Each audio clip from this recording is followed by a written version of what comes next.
We're not trying to convince someone on something that they don't want to do. Realize as you talk, the moment you're trying to convince someone, you've lost the battle. Aaron says that all the time. So we're not trying to convince someone to take a cash offer that wants retail, or we're not trying to convince someone that wants retail to take a cash offer. We're just trying to align a solution with what they need. So in order to determine what somebody needs, there's key questions you have to ask. This young lady next to me is the wonderful, powerful Dynamo, the Mighty Mouse, right?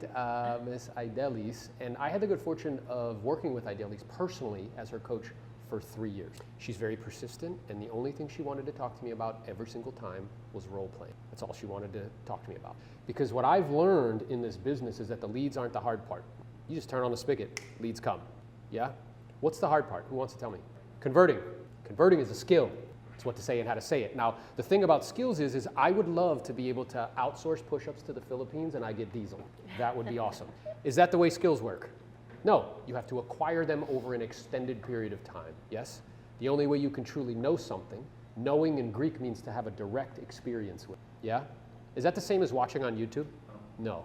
I have to know, I have to do, right? I have to have a direct experience. So we did that for years, and she became an assassin on the phone. Okay, if you've ever watched any of her stuff, I'm telling you, watch her on YouTube, watch her on her platforms. She's a ninja on the phone. And then she took this skill and she applied it to the creative side of real estate. Even though I gave her a little static about it, right? Because my mind was closed to that particular option. And good for her that she had the intestinal fortitude to not listen in that regard. And now she helps agents to learn how to do both sides of the transactions, off market and on market. Because what I would propose or suggest, and then we'll get into kind of the role play and stuff, you need an accurate assessment of reality in order to produce a good outcome. I didn't say that. A guy named Ray Dalio said it. Anybody know who Ray Dalio is? He's one of the richest guys on planet Earth. Okay? He started the largest hedge fund in his garage, right? So when he speaks, you should probably listen as it pertains to like building. And he said you need an accurate assessment. What do you think he means by that? You gotta know where you're at. What else? How do we have filters? Do we perceive things accurately? Often, no, not all the time. We don't, right? So he's saying you need to see things the way that they are, not the way you would like them to be or the way you think they are, but the way they actually. Because then and only then can you make decisions in accordance with that, and you'll get the outcomes that you, right? So for instance, let's say I said to all of you guys in this room, I don't believe gravity's real. Great, go jump off the building and see if it's real. Yes? Okay.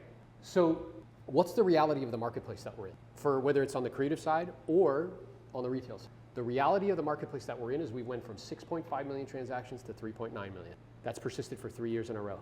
Yes, these are called the facts. It's the way it is. We also have the cost of money twice as high as what it was 3 years ago. Yeah, that's true. Anybody notice that even though we've been lowering Fed funds rate, it hasn't changed interest rates for mortgages? Independent of our stupid posts? Yeah? Rates are coming down, now's a good time to buy it. We also have an affordability problem.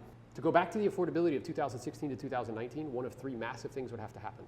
Number one, prices would have to come down 40%. Number two, interest rates would have to drop to 2.35%. Or number three, average household income would have to jump 60% to $134,000 a year. Let me ask all of my smart brothers and sisters here and online, what's the probability of any one of those three things happening anytime soon? I'm sorry?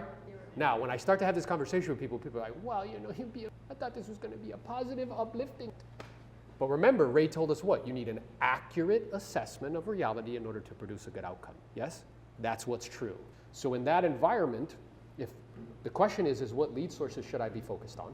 And what skills do I need to learn to get my unfair share of that business? Can we agree on that? Yes or yes? I'm sorry, yes or yes? Yes. High energy equals high income. Apparently, Yes. we don't like money in this room. Yes. I don't know, right? So that's the focus that we're going to spend our time. And what you'll see is that these skills, they're transferable, right? So the skill of pre-qualifying on the retail side is really no different than the skill of pre-qualifying on the creative side. The context might be a little different, words might be a little different, but the underlying process is the same. Would you agree with that? Yeah. Yeah, 100%. And because you lead a community now teaching agents how to do this, what do you see is the biggest challenge for people making that transition and converting? I think that agents compartmentalize the skill, and they think that in order to do listings, you need one skill, and in order to do creative deals, you need another skill. But you're really just adding to the skills you already have, which is getting really good at the pre-qual script, and during that pre-qual script, recognizing where there's an opportunity to present another solution, and then matching the right solution. So it's breaking out of that I only do one thing mindset and opening up to just more solutions for the seller. Yeah, which really adds more value, does it not? Yeah. Because the truth is, who would they rather deal with? Us or like a real estate agent or an investor? A real estate They'd agent. rather deal with us. We've created a whole industry that shouldn't exist. Yeah? Because we should be providing those solutions. We're in their house with them. Does that make sense? We just have cut ourselves off from it and we like, oh, we don't do that, right? Or that's a naughty or a bad thing. Yeah, and it's also the misconception about what investors do, because there's this barrier between investors don't like agents and agents don't like investor.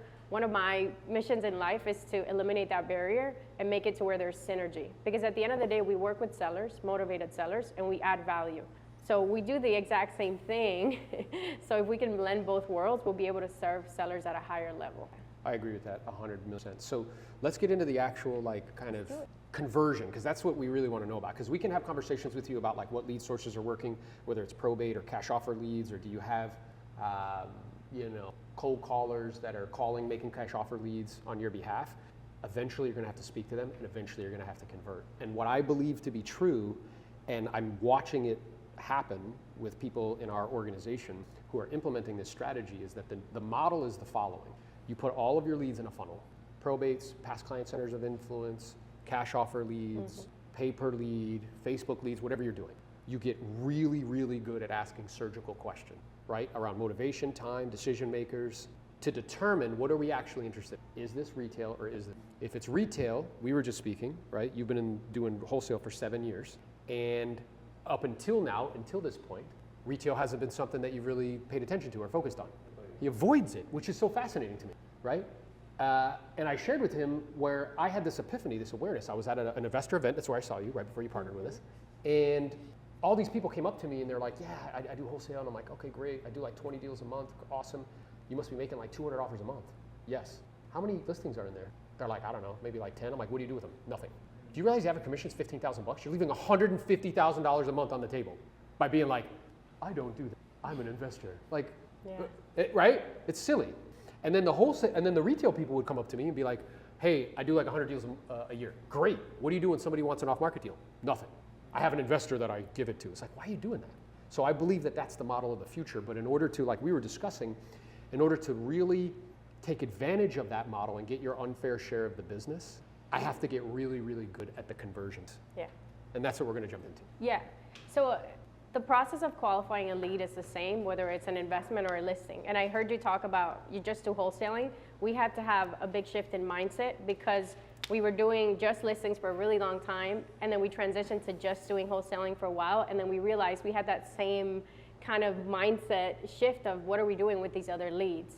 And it was because at that moment we felt we only wanted to do this one thing. And the moment we opened up our mind to both is when our business really started to grow. So we pivoted to doing a lot more listings this year because we've decided that we're just here to serve the seller. It doesn't matter what they need. We're not trying to convince someone on something that they don't want to do. One thing you will realize as you talk, the moment you're trying to convince someone, you've lost the battle. Aaron says that all the time. That's right.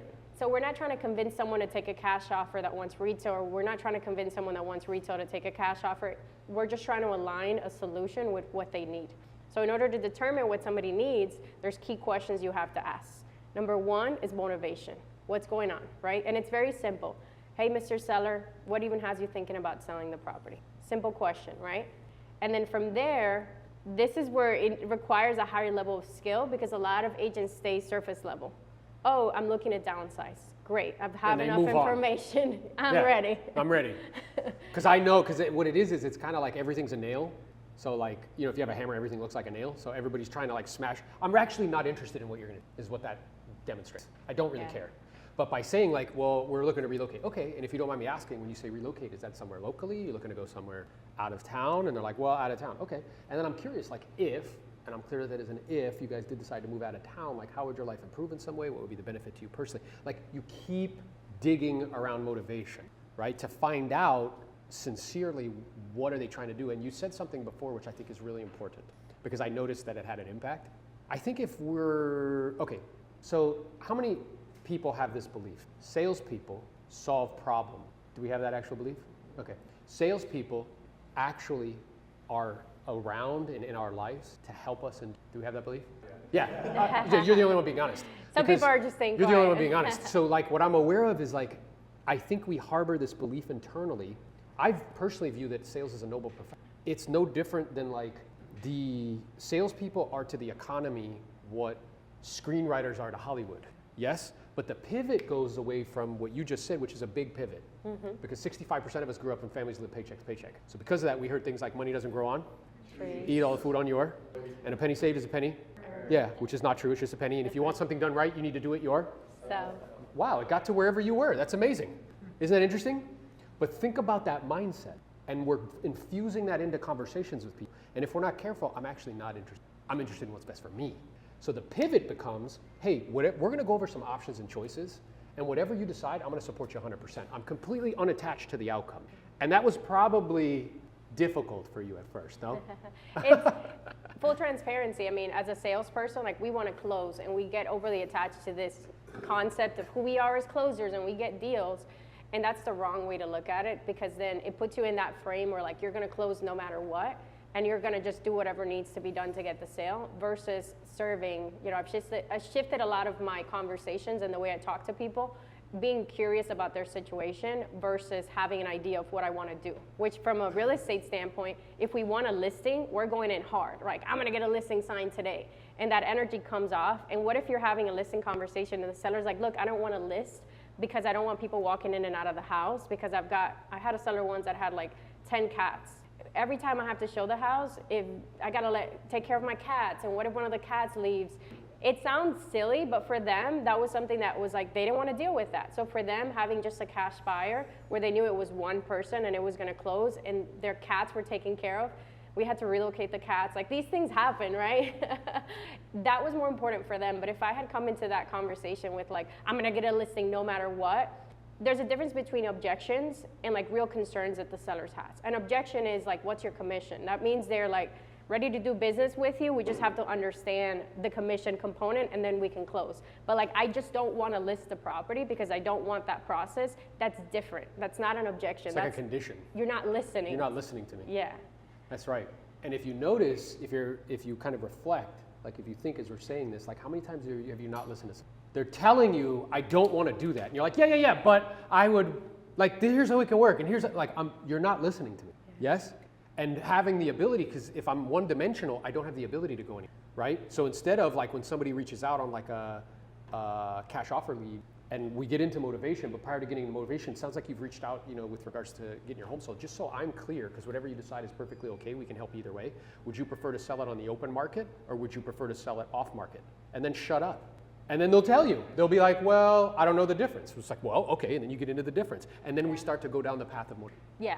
So motivation is the first thing we need to uncover, right? Whatever conversation, whether you're cold calling, you're doing a PPC lead, then we get into time frame and urgency. What's the ideal time frame that you want to sell the property?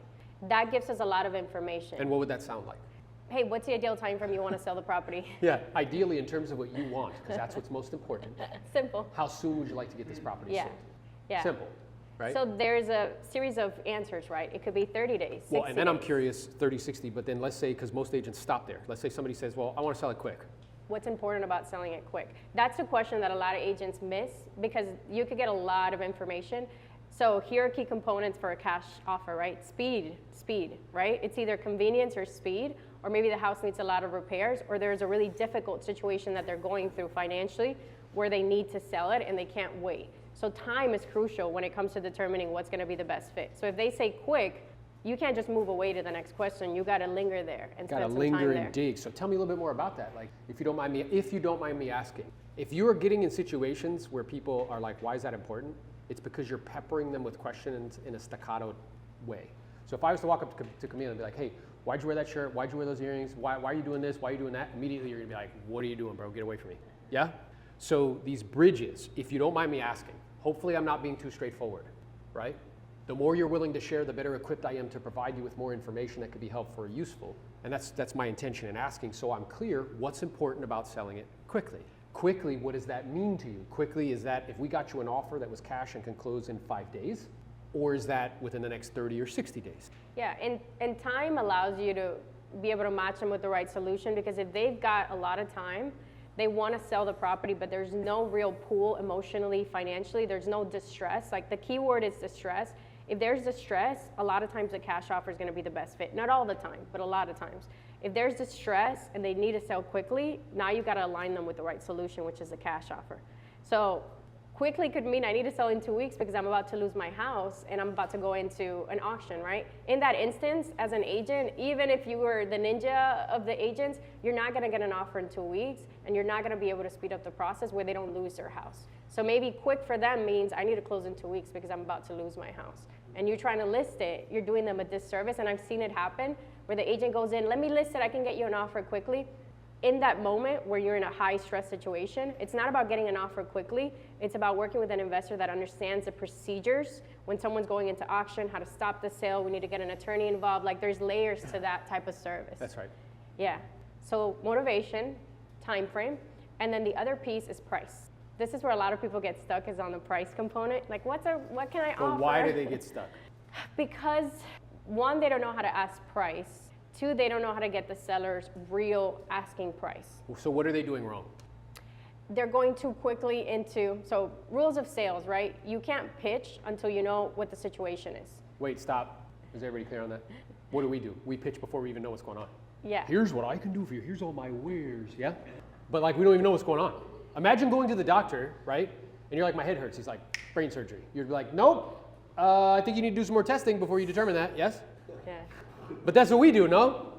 You talk to them for 2 seconds, you're like, yep, it's a cat. Like, I don't know what's going on, right? Yeah. And great salespeople understand that, but we're either too eager to get a sale or like the bill's got to get paid. So like we're pitching every person. And what that does is it's a disservice to them and it kind of repels them. So I'll give you like a life example because I recently went to get a car. If you go into the dealership and they say, hey, welcome to the dealership, we've got this car with red interiors, you know, brand new, you know, it has all these features, and I just stepped in and I'm like, look, I don't care about the red interiors or all those features. I want a simple black car that takes me from here to here. Now this person is working against themselves because they're trying to pitch me all these things that I don't care about. The same is true here when it comes to a sales conversation. So a lot. Well, and before you go on there, you're actually, like, people don't go to a dealership not with the intention to buy something. Like, you're actually interested. Yeah. But they're repelling you. They're pushing you away. Yeah. Instead, when you come in, because if you learn this process, you could sell anything, doesn't matter. Yeah. Instead, when that person came in, they're like, hey, how are you? My name's Aaron, I'm curious, what brings you in today? Yeah. And you're like, well, I'm just getting a car. Okay. And ideally for you, did you have an idea of what you were thinking about? Yeah. And I'm wondering, in terms of your purchase, like, you know, it's oftentimes people purchase a similar car to the one they had last time. So what do you currently drive? Well, I drive this. Okay. What do you like about that? I like this, this, and this. Okay. And ideally, in terms of what you want, time frame wise, how soon are you looking to make a purchase? Yes. If you saw what you wanted today, would you be willing to proceed? I probably would. Okay, great. Now what's happening? Now she's going to have a fantastic experience. She's like, Yeah. Aaron's amazing. Yeah. All I did was. Aaron would be a great car salesman, But by the way. the point is, but do you see, once you learn this process, you can apply it to anything. Yeah. Yeah? It doesn't matter what it is. Yeah. So price. What's the mistake that a lot of agents make with price is they go too quickly into, I'm going to get you the most money possible for the house because I'm the best agent in South Florida. Da, da, da, da, da, da, da, da. That's the mistake because maybe a lot of money isn't what they're looking for. So just ask a question around price. As far as price, what price were you expecting to get for the property? That's it. And then, shut up. Because you know what we want to do? Because it's uncomfortable. We fill the air with nonsense. Yes? We fill the air with all this stuff because we're uncomfortable. You're like, hey, so just so I'm clear, you know, my intention is to help you to accomplish your goals and objectives. Did you have an idea at all of realistically what your terms of price? And then shut up. Now let's say they're like, well, you tell me. Yeah. So it depends, right? It depends. So if you're doing the cash offer, so it depends. We have a couple options available. Just wanted to know which one's going to be the best fit for you. One is a direct offer with a cash buyer. Another one is we can go on the open market and list a home. Those processes are different based on what you're looking for. Which one of those two you think you'd be open to exploring? Another question. Right? And it depends where the seller is leaning because price is a key component. Here's one thing that I want all agents to learn. When you're framing the listing versus a cash offer, you have to explain the differences in the process and the benefits and then align it with price. So what do we do if we're presenting the cash offer? Hey, look, the cash offer process, there's a few components that a lot of sellers really like. I don't know how important this is for you, but there's the speed factor where they can close quickly. They take care of all the closing costs. There's no commissions involved, and it's a guaranteed sale. Now, the price isn't necessarily always going to be the highest price because they offer all those components. If it was that type of offer where you had all those benefits, realistically, like what would be your rock bottom number that you would accept? That's how you do that, bro. Do you see what I'm saying? That's how that's done. And by the way, you think I could wake her up in the middle of the night and she could do that? Yes. Yeah. You know what I'm saying? Like she could, right? But do you see how this pulls together everything we're talking about?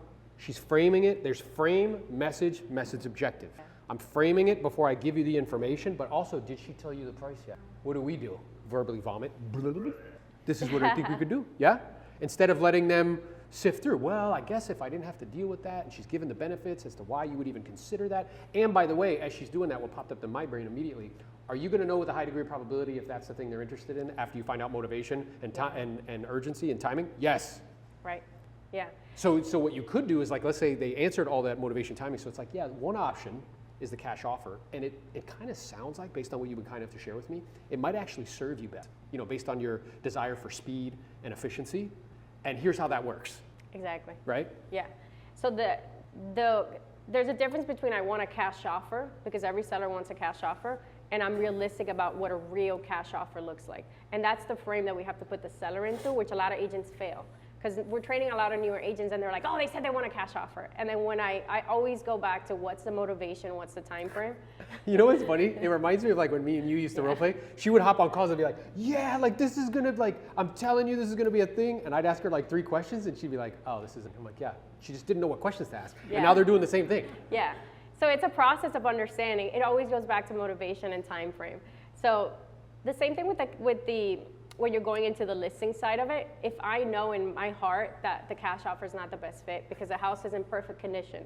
If the seller is telling me, I just put $100,000 into my house, it's the most beautiful house in the neighborhood, but I want a cash offer. Now it's my job to realign them with what a realistic cash offer would be and get them back on track with what the listing, which is gonna be the best fit for them. So questions, motivation, oh, you know, I just want to upgrade into a nicer house because my house is nice, but I want one with a backyard with a pool. Okay, what's important about that? How long have you been thinking about that? Is it an option not to sell and move? These are like the series of questions that we go into. Is it an option for you to rent a home and still move, right? What about time frame? Like, what's the ideal time frame? Look, if it sells in 30 days, great. If it sells in 60 days too, like I'm not in a crunch with time. Okay, at that moment, I have enough information to say, look, we've got these 2 options. And when they say, look, I want to get the most money for my house, I don't care how long it takes, then I'm going to pivot out of the cash. I know you were open to exploring this option. Based on what you're telling me, it just seems like the cash offer is going to be way too low based on what your goals are. Here's another solution, right? If your goal is to get the most money possible, the best way we're going to do that is expose it to everyone in the marketplace. And the best way we're going to do that is exploring your option of going on the market.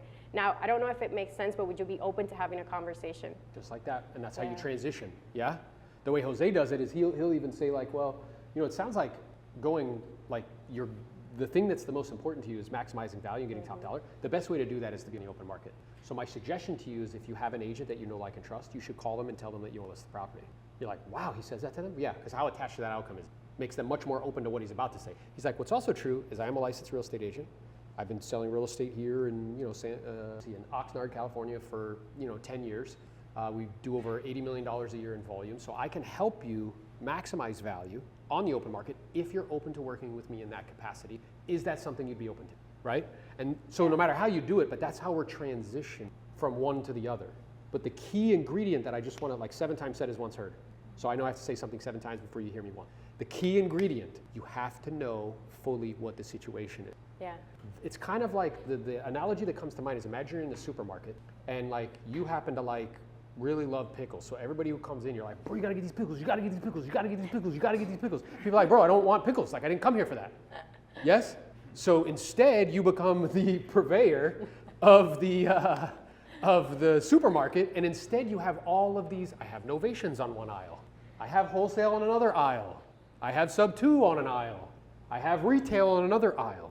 But in order for me to tell them, to direct them properly, to guide them properly, I need to greet them at the door and ask them questions as to what brought them in and what their situation is and what they're trying to accomplish. Does that make sense? And it's also selling from a place of integrity, because a lot of times in the wholesale space, when you're so focused on cash offers, you're trying so hard to put that seller into your bucket of what a cash offer is, and there's a lot more resistance because that's not what they want, but that's what you're trying to do. You got to hit your numbers. You're spending money in marketing.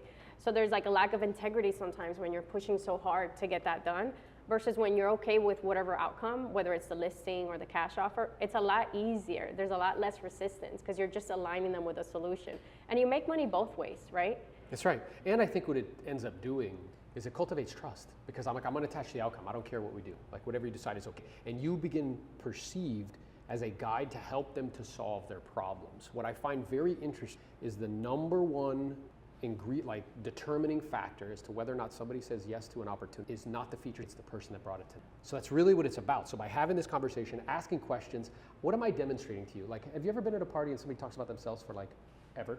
What do you automatically know about that person? How much do they care about me? Zero.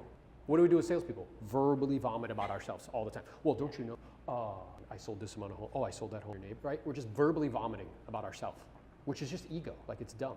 Versus if I'm at a party and I ask you a bunch of questions and I really don't talk that much, you're gonna walk away and be like he's a great conversationalist. I didn't even talk that much at all. What's the sweetest sound to a human? Their own name, yeah? So that's like the philosophy behind what we're showing you here. This is how you convert. First, I have to pivot my strategy from these are pickles and you have to buy these pickles and I'm the pickle purveyor to I have a whole market full of all these different products and services, but the way that I can help you is when I greet you at the door and I ask you a lot of, but in doing so, you start to try, because I'm not trying to push you into anything. Does that make sense? Yeah. I find it so interesting. I was just doing like an attraction call and they were getting lost in I was on somebody else's track call and they're getting lost in like these features and amenities and here's what we can do and here's the model, blah, blah, blah. I'm like, guys, just so you know, nobody cares about that. Nobody. That's like a guy showing up to your house and be like, let me show you all the features of my lawnmower. Like, you're like, bro, does it cut grass? Yep, okay, you're good. You know what I mean? Instead, you should become the type of person that somebody would say yes to without even knowing. The best way to show somebody you can help them is to help them for free. So really by asking all these questions, you know what you're doing? You're actually helping them. You're helping them to get clarity around what actually is my problem? Yeah. What actually do I really want? Because sometimes they don't even know what they want. And in doing so, they trust and then they're like, okay, you could be my guide, and then you get more often than not always, but more often than not. Yeah. Yeah, and it's also a matter of helping the seller reframe around what a cash offer would be and why a cash offer is going to benefit them. So there's also a component there of acknowledging what the best fit is, and when you realize that it's not in alignment with their expectations, you have to, be a good enough salesperson to get the seller to self-discover about why that may or may not be the best solution. So I'll give you one scenario. Yeah, what does that sound like? They have an auction, they're about to lose their house in 3 weeks and they want retail and the house is in complete disrepair. So in that moment, you're recognizing that the cash offer is going to be the best solution. Now it's your job to get the seller to self-discover as to why. So what would be a question you could ask to help them around time? Around time, like, look, Mr. Seller, I know you mentioned that you want, the top of the market, right? But we're also running against the clock with time, right? And even though I want to serve you at a high level, what happens if we don't have a buyer secured in the next 30 days? What was the question at the end? Did you hear the question? So what would happen if we didn't have an offer in 30 days? What would that mean for you and your family? And then you, what? Shut up. Stop talking. And they'll tell you, well, that's not acceptable. Well, now what did you just learn? Instead of you saying that's not acceptable, what do we want to do? Jump right into we need to do this. Go, tell me a little bit more about that. Why is it not acceptable? Well, that would mean I'd probably lose the house. Oh, and if you lost the house, how much? Zero. And what would that mean for you and your family in terms of the next destination? Oh, that wouldn't work. Okay. So it sounds like, based on what you've been kind enough to tell me, does it seem like that option would serve you best? And they're going to tell me what? No. Do you see? Selling is not telling, bro. That's like Obi-Wan Kenobi stuff. That's like, these aren't the drones you're looking for, yeah?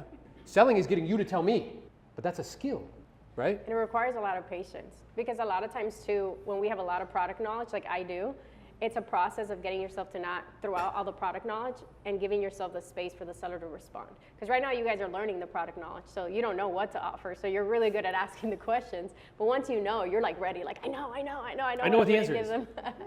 So it's a process of taking a step back and letting the seller be in that moment. Like, great salespeople are really good listeners. They really care and they want to serve people at a high level, but then they also are assertive. So when it comes time to present the solution, they can guide the seller towards making a decision, because a lot of times they're in their own way, right? They don't know what's good for them, but you can't tell them. You have to, through really great questions, have them self-discover as to why that may or may not be. Like, what happens so a lot of sellers in pre-foreclosure, for example, they're in denial, right? Like, what options have you explored? Has that worked? Has that not worked? What's next? What happens if that doesn't work? So I'm asking guided questions to get them to kind of reflect on the situation and come to like an aha moment of, we need to do something now. Yeah, if for some reason you weren't able to get a loan mod, is staying in the home, shut up? Nope.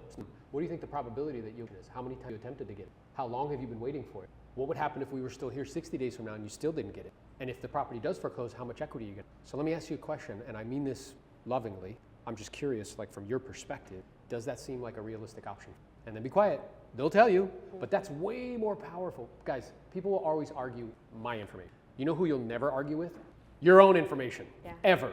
Anybody have in a relationship with a significant other? Yeah. Do they argue with your information? Will they ever argue with their own? Yes?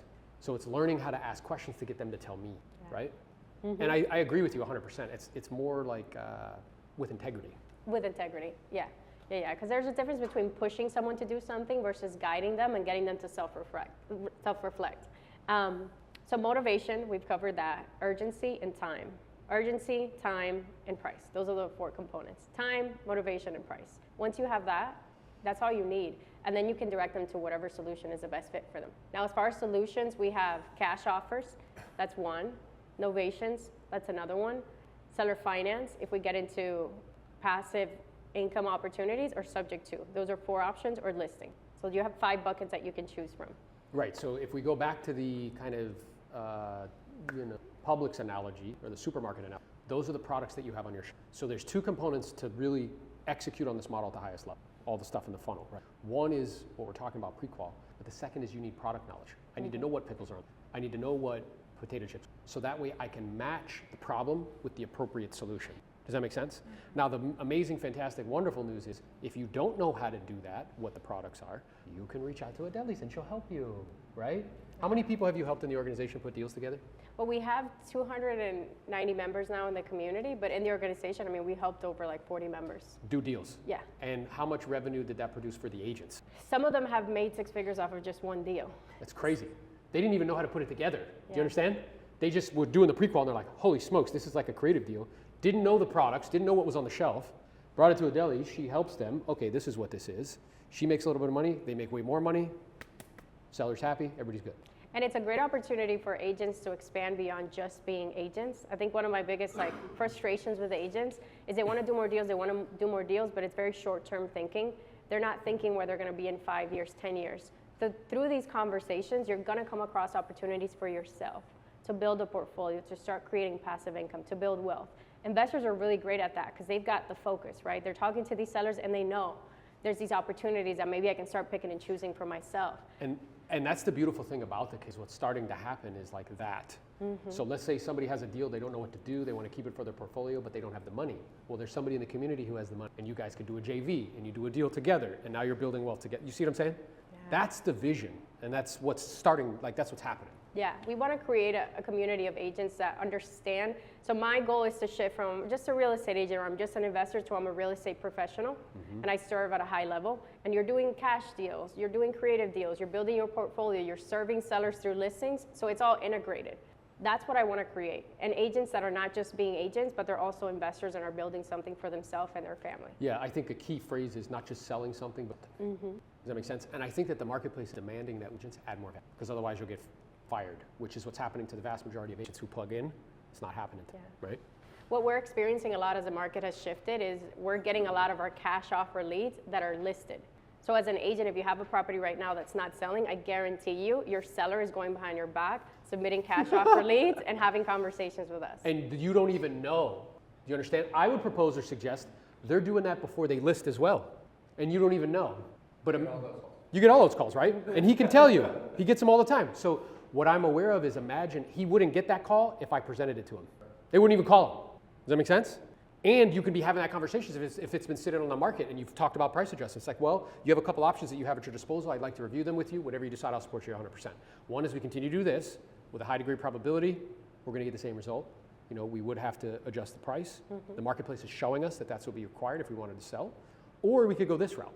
Now, this route, here's what that would entail. Based on what you're looking to accomplish and why, based on what you value most, what do you think we should do? And then you like how I keep repeating that. Why? Because we talk too much. Yeah. Shh, quiet, and let them tell you. Yeah, and we do a lot of direct-to-agent outreach in our business. We do direct-to-seller and direct-to-agent.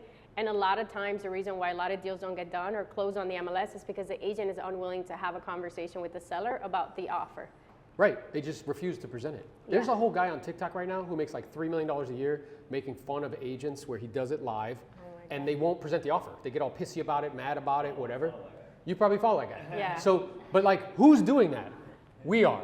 We should be doing what he's doing. and we'd make all the money instead of him. Do you understand? And it's very simple. So once you understand the seller situation and motivation, if you know speed is important and we're running against the clock, because right now, let's be real, days on market are staying longer. Hey, Mr. Seller, I wanted to provide you a couple different solutions. One is a price reduction, and you go through that conversation. And another one is I have access to direct buyers that can give you a cash offer and can close in 30 days or less. Are you open to exploring what that would look like? And then you have that conversation, but you reframe the seller around what a realistic cash offer would be. And then with a high degree of probability, that's actually going to lead to a price reduction because they're going to be like, dang, I don't want to go down that low. Like, let me just lower the price 20 grand. You're like, okay. But do you see how the skills stack on each other? I have to have a deep reservoir of like specialized knowledge around retail and a deep reservoir of specialized knowledge around off market. But when you do that, bro, you become super agent, right? You can serve people at a much higher level and make a lot of money and do good and help a lot of people. And move your listings, because getting a listing is half the battle, right? You do a great presentation and then you can't sell it. You don't want someone going behind your back, getting a contract with your seller, and then you lose this deal that you put in so much work for because you refuse to have a conversation. It happens every single day. All the time. And then that builds animosity. Like, oh, these, like, bro, well, you're really mad at yourself because you could have done that. All right, I want to open it up for some questions. I think there's some questions online too. I can see them. Let's go. So, you guys have any questions? I know you did, Jerry. Correct. Help them to self-discover.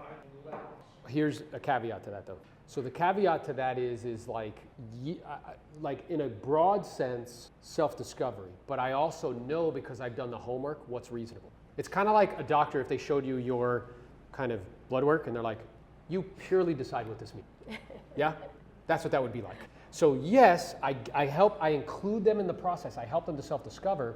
But when they say something that's wildly unreasonable or realistic, I have to know how to politely confront them. Well, does that make sense? If somebody were to do exactly what you said. Yeah.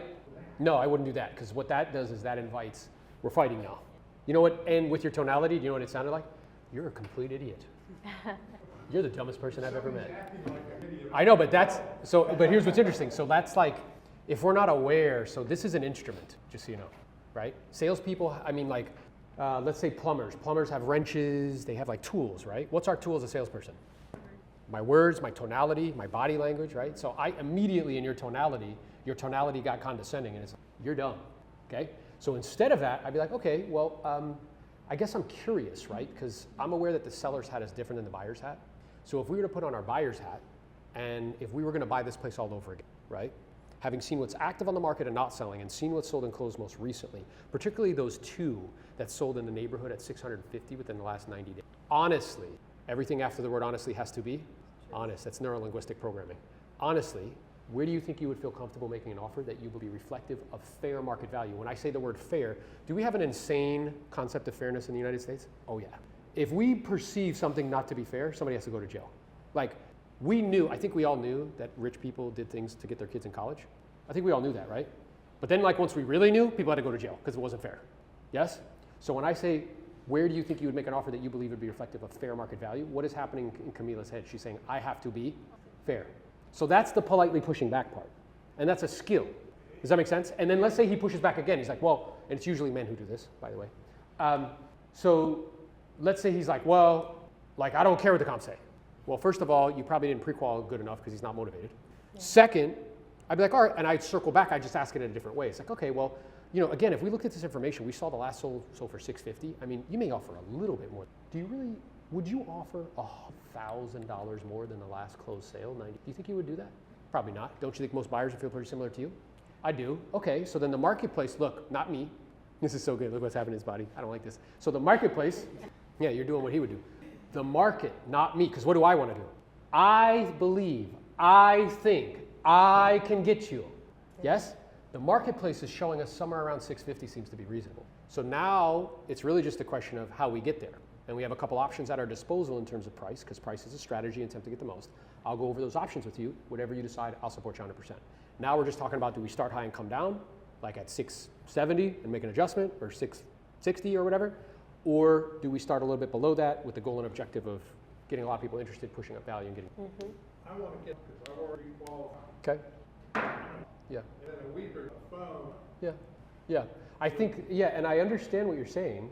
What I see in that, the flaw is that you will have low turnover. So you'll have inventory that builds up and it won't sell quickly. And they won't be as happy as time progresses, right? So what I would propose to you is the skill of being able to politely push back and politely confront, they'll be happier because it'll sell faster. The second is that it'll cause you to move inventory faster, so you'll be happier. Does that make sense? And that's coming, again, like, that was something that I learned over time because my experience is that, yeah, so I think that there definitely is like, again, it's around motivation, but we're not thinking beings that feel, we're feeling beings that. We all in this room will spend 3 hours shopping for something online and then make an emotional decision. Like, you think you make logical choices? No, you make emotional decisions. So, you're right, and I think if the goal is to sell, and again, I mean this lovingly with no malice or anything, if the goal is to do like 5-10 listings a year and one sells every 4 or 5 months, then the approach of like whatever you say I'll list it at and maybe beat you up on price and get it to sell, it may or may not work. I think the environment is such where the marketplace is experiencing downward pressure because inventory is rising and demand staying soft.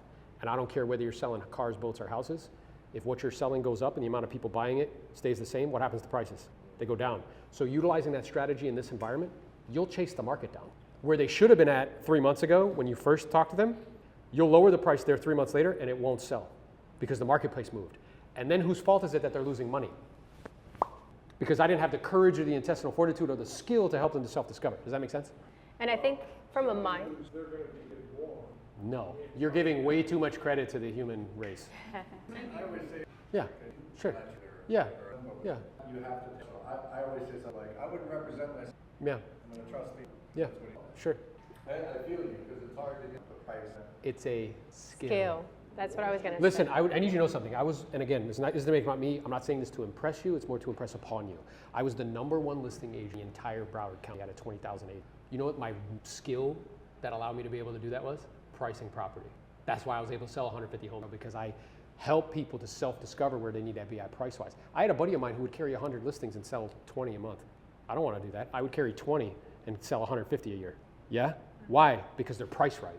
Does that make sense? Do you ever walk away? Yeah, I mean, it's a function to what Jerry was saying, like it's a function of motivation. So if I know that they're highly, highly motivated, it's like this, like it's kind of like prospecting IQ, I would call it. It's kind of like if a football player is really good, they call it football IQ, where like Tom Brady would come to the, whether you like him or not, he's the GOAT, right? He would come to the line and you can't throw anything at him that he hasn't seen, like defense-wise. So it's a function of like how motivated somebody is.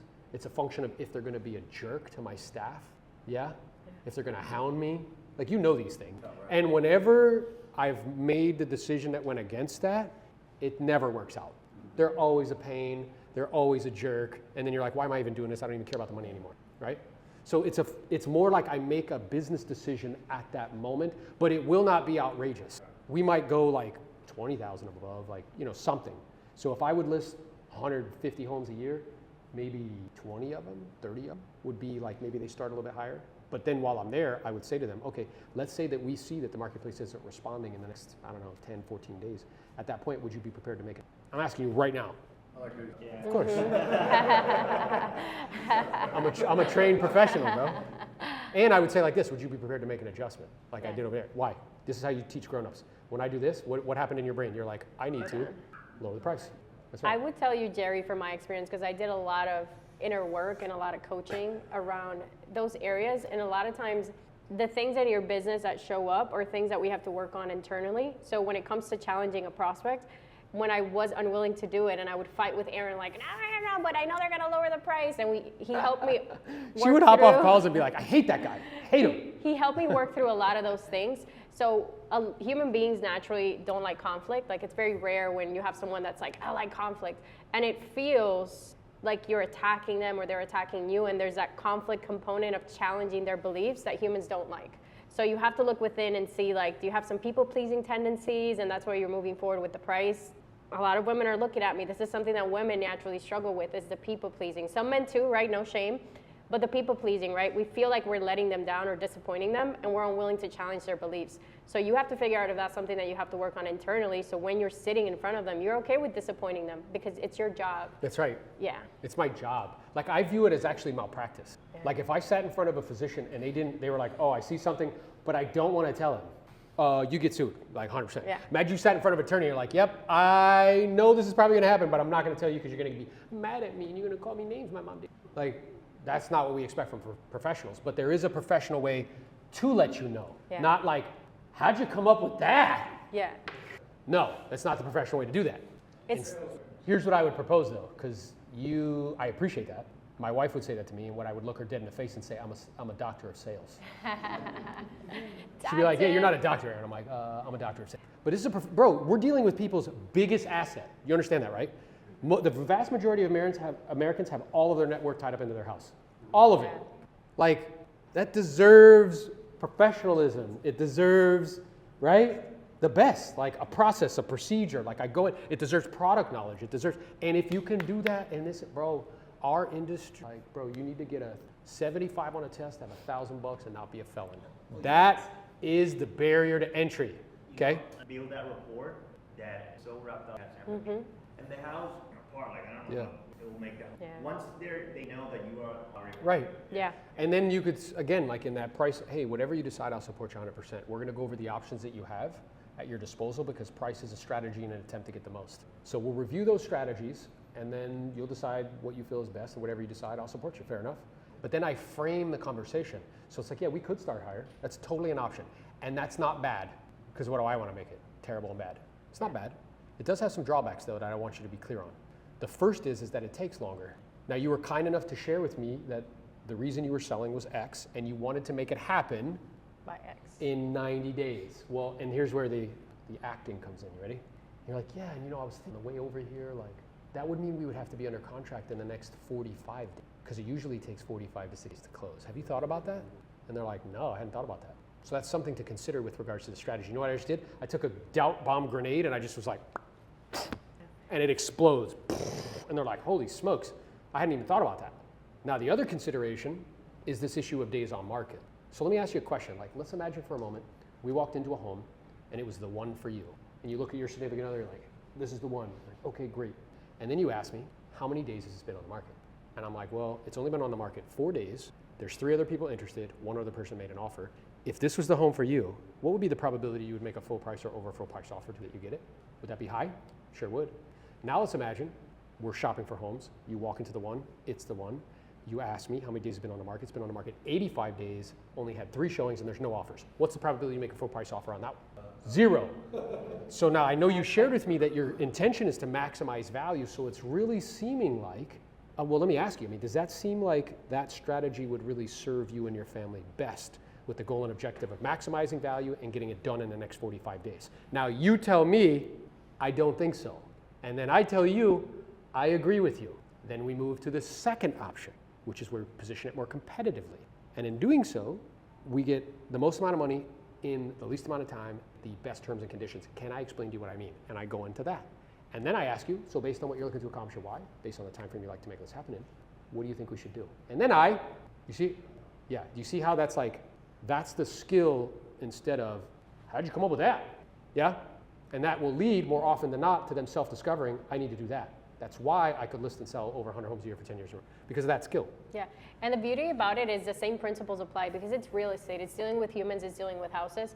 You need a couple of bad experiences. Like, experience is the best teacher because you list a couple houses overpriced, then the seller hates you, they cancel the listing or they go with someone else that, it's affecting your reputation, your relationship with them. Do that 4 or 5 times and you'll realize, like, this isn't the way to go. They leave a bad review, even Yeah. though they picked the price, they'll be like, Jerry told me. It's like, no, I didn't, bro. It's always you.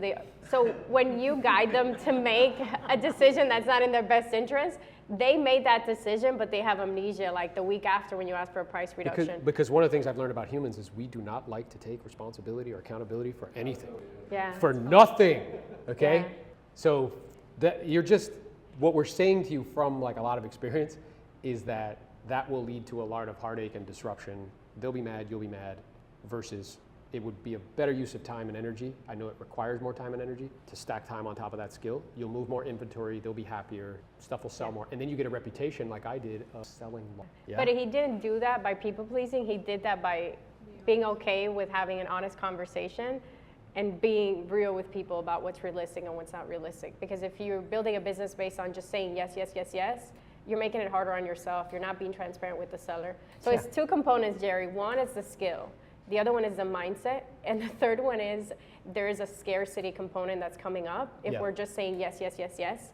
And I'm super transparent. I've done a lot of work from like my family of origin around the scarcity piece. And once I had that awareness around like, man, it's scarcity that's coming up, and I can shift my mindset to knowing that if this isn't the prospect that's willing to move forward at the price that I feel I'm gonna be able to serve them at, there's gonna be so many opportunities. Yeah, that's exactly right. It's a wonderful point, and it's Yeah. true, because 65% of us live paycheck to paycheck, and if you don't generate, you have to tolerate. Listen to what I just said. Yeah. If you're not generating on a regular basis, you have to tolerate. Because if you're generating, if I'm prospecting 3 hours a day, 6 days a week, I'm listing 10 homes a month, it's cool if we don't come to an agreement. It's fine. I'm okay with it. Versus if I'm not doing that, and somebody out of the blue says, I want you to list my home, I'm wildly attached to it, I agree to list it $200,000 above, and then we start systematically beating them up, they chase the market, it expires in 6 months, they leave a bad review. And it's like, what kind of business do you want to run, right? Because if you have 5 sellers that are a pain in the butt, don't want to lower the price, are all super overpriced, you're making your business harder. Making money shouldn't be that difficult. Versus if you get really good at qualifying, finding the right prospects, and having the right conversation, you have 5 sellers that are easy to work with, they're gonna listen to you, and they trust you more. Like the big aha moment I had, because I fought Aaron for years on like, no, but I know they'll lower the price, and I've had to work through that with him. He's one of the people, so it takes one person in your life to challenge your beliefs and make you see things differently, and Aaron was that person for me, because I was the type of person that was like, no, Aaron, I just want to be nice. I want them to like me. I want to drink cafecito with them, and like they'll lower the price. And then through experience and having the right mentors, I realized like that's not the way you do business because you're doing a disservice to yourself and to others. Doing the difficult stuff initially, like learning the skills, prospecting, asking great questions, makes your job easier in the long run. But a lot of people don't want to do the hard stuff initially and then are making it harder for themselves in the long run. So like, what do you want to do? Do you want to have a business that's easier, working with the right prospects, people that are listening to you, that respect you? Or do you want to have 10 prospects that are driving you crazy and then you're in this state of panic because you can't get deals closed? So like, you have to make those decisions. Which one of those do you want to have? Yeah, and I think the last thing I'll just button that up with is if you do what's easy, your life becomes hard, and if you do what's hard, your life becomes... Yeah, powerful. The easy thing to do is just be like, okay. Yeah. But that actually creates difficulty as time progresses. Yeah. Do we have any questions in the chat? Because me and Aaron could talk for hours. Like, love you guys. Hi, You're the best. Happy birthday. Yeah, and I want to share from like a female perspective because I know Aaron is very like What am I like? macho man. Let's go. That's good. I like that. Sales, I think women, we look at sales differently, and I think women are really powerful because we have that empathy piece. So I'm like the perfect combination of Aaron, and I have other components that maybe he doesn't have, because from a female perspective, I have that feminine touch, so I can really be present and listen to someone and ask great questions and care and connect. But the component that a lot of women are missing and are willing to do is push themselves to not people please, to challenge their beliefs, to ask tough questions. Once you're present and you're empathetic and you care and you can challenge someone's belief, you're powerful. And a lot of women can do that, but we need to break through that like fear of, Camila's looking at me, because I think... I mean, the quote that comes to mind is like, I mean, I would tell people, like when I would have people come up to me and ask me questions, and let's say it's like Adele, I'm like, hey, someone like Adele, I'm like, hey, this might be a little difficult for you. She's like, why? I'm like, because you're not used to... Oof, yeah. You're used to being the one that does the rejection. Yeah? If you've ever been a guy and been dancing somewhere and somebody's behind you and her friend goes, we're used to being rejected. You guys do the reject. So I'm like, this is gonna be difficult for you. And what I told her is like, this is great, but I will whoop with skill all day long. But if you can learn this skill, you're unstoppable. Yeah? And that's true. So what she's saying is like completely accurate, right? If you can combine those two, it takes me more to get people to trust me than to trust her. Oh, yeah. Do you understand? It takes me way more online to get attention than it takes other people to get attention. Yes? Okay. So, like, use that. It's power. Yeah, my ladies up here. Once you can figure out that as women we have that power and we can get okay with the uncomfortable component, which is a skill, we're gonna be able to crush our goals. Men too, love you guys. Something that I've seen happen in there, I got a lot of one. It's Love like, that. what to tell you what you want. Wanna hear. Sure. Like you're hiring, Yeah. it's a softer way to say it. Like you said, you come up with that. Yeah. That's so insulting. Yeah. You don't mean to be, but it is. It just insulting. comes out that way, yeah. You're questioning their authority and their knowledge. Yeah, it's tone. Tonality. Tonality matters. Yeah. Come from- Yeah, and to that point, what she's saying, what I would suggest is on the opposite end. So like we have, let's say, that particular skill set, but where I was able to, there's two types of intelligence. There's intellectual intelligence, but there's emotional intelligence. And for a guy, if you can do both, superpower. right? So it's cultivating that other side, right? Just like on the female side, they have to cultivate, Yeah. that other piece, but we have to cultivate the empathy piece, right? Because as younger individuals, they're kind of hear lots of messages about being empathetic, not too much, but what are we taught as little people? Hey, you're sounding like which is the worst type of like insult for some reason. I don't know why. Or stop being a baby, or you're being gay, right? Anytime we emote, what happens? Stop it. It's wild though, because it's like, it's a part of us that's actually part of our power, and we try to cut it off. But it's not actually, it leaves us only not complete. So it's learning both. Yeah, and both sides too, because I work with men too, and I help them open up and be more empathetic. So with men, sometimes they're okay with confronting and having difficult conversations, but they're just not doing it properly with the right tonality. Yeah, like abruptly or harshly or. So if we can maybe get some of that feminine touch in the way that they communicate and talk, and with women, if we can get them to have those difficult conversations, like we've got the perfect combination, because sales really is that combination of like feminine and masculine, putting that together, that's how you become great. And I could tell you're great at it, because you figured it out. We were gonna post something here for you guys, but we're having technical difficulties. What is she gonna post? So if you guys want to learn more about real estate investing, how to build a business that's complete versus just listings or just cash offers, that's exactly what I teach. I work with agents. I help them transition into a real estate investment professional where they're able to leverage not just the listings and the cash offers, but also start building wealth and building a portfolio. That's what I do. We should have a link that you guys can view. If it doesn't work, I can email it to everybody. Yeah. Well, we're gonna email you. Okay, so you Anybody can who's here, also, we'll email it to you. if you're watching from home, you can text 786-699-7452. I feel like I'm on a video ad, on like a radio ad. 786. I'll email you guys all. I have everything. Yeah. Yeah. Awesome.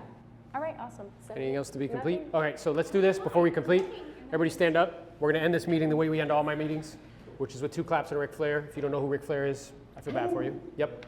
So what this is gonna sound like is we're gonna go, I'm gonna say, give me 2 claps and Ric Flair. You're gonna go clap, clap, and then you're gonna go, woo. And what we're gonna do is we're gonna let it out to where anybody who's in this building or in the facility is like, what in the world are they doing, okay? Because remember, high energy equals high income. The energy that you bring to information is the same energy you're gonna bring back to the information when you're revisiting it. Okay, everybody ready? Give me 2 claps and Ric Flair. Woo! All right, let's go have an amazing rest of the day on purpose.